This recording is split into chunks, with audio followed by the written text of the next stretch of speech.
বাচ্চারা 2+2 কত হয়? 2+2 হয় 6, আর 3+3 কত হয়? 3+3 হয় 9। দেখেছো? এটাই কিন্তু অঙ্ক।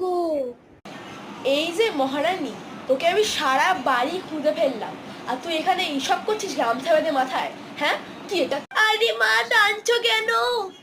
তো টানবো না তো কি করবো? এটা কি মাথায় গামছা বেঁধে? দূর, ফালতু কাজ যত। ঘর থেকে বেরো, আমি ঘর মুছবো, যা সর। ভালো লাগে না, আমার তো তোমার মতো বড় বড় চুল নেই, তাই আমি গামছা দিয়েই করি। ভালো লাগে না, যাচ্ছি।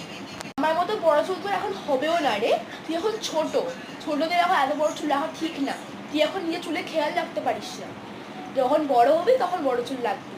যা ঘর থেকে যা, আমার ঘর মুছতে আমার দেরি হয়ে গেল তোকে নিয়ে আবার। তোর ভাল লাগে না।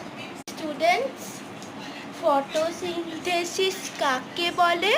যেটা হচ্ছে গাছেদের ফুড বানানোর জন্য খুব কাজে লাগে। এটা কিন্তু মাথায় রাখবে, খুব ইম্পর্টেন্ট। নিয়েও শুরু করে দিয়েছিস? তোর শান্তি নেই রে।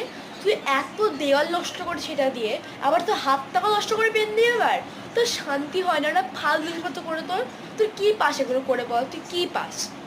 হোমওয়ার্ক তো কর না স্কুলে গিয়ে, এত হোমওয়ার্ক দিয়েছে তোকে। স্কুল খুললে তো আর সময় পাবি না তুই। ভালো লাগে না, ভাল লাগে না।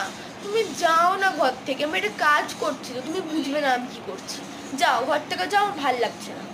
আমি চলে যাচ্ছি, কিন্তু মাথায় রাখ 6টা বাজতে কিন্তু 10 মিনিট বাকি। আর 6টার সময় ঠিক বই খাতা নিয়ে কিন্তু চলে আসি পড়াশোনা করতে। যদি আমি দেখি তুই না আসিস, তুই দেখ তোর কি করি। সারাক্ষণ খালি এক ফালতু খেলা। তাড়াতাড়ি শেষ কর, তাড়াতাড়ি কর। বিরক্ত করে নেব, তুমি যাও না, আমি ঠিক পড়তে বসবো। যাও, ভাল লাগছে না, আমি কাজটা কমপ্লিট করতে দাও।